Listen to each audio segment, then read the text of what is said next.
There's a lot of information that's coming out of Syria now, but what the people engaged or suffering from this fighting actually think. And as far as they're concerned, we're sitting this one out.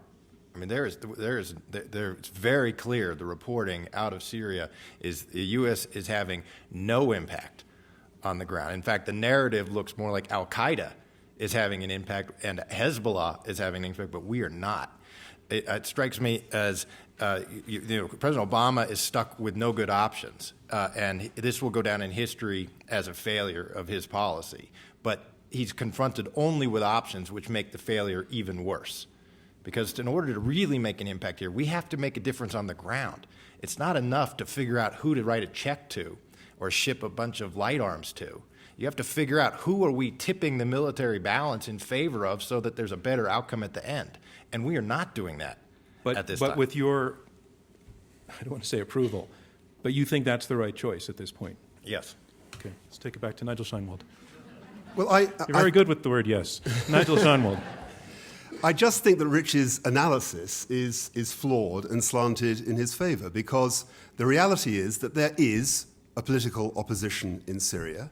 It's fragmented, but there is a central group that all of us in the United States, in Europe, in the Arab League are supporting and recognize as an alternative government. And there is a group called the Free Syrian Army that can channel arms, and it could conceivably tip the balance quite quickly. Just this week, we've seen examples of an attempted assassination of Assad. I'm not recommending that, but it happened.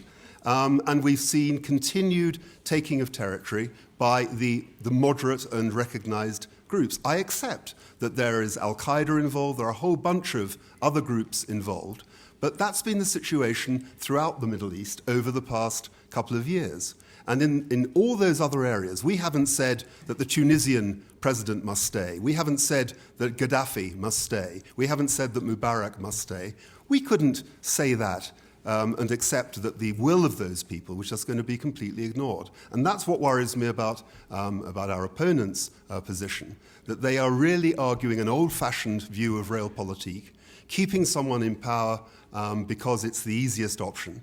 All right, Nigel, let me just interrupt to give Graham a chance to respond to some of your earlier points.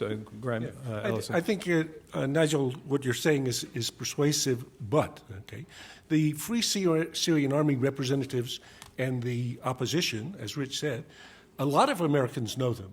These are guys that we meet in Turkey. You don't see them fighting on the ground in Syria.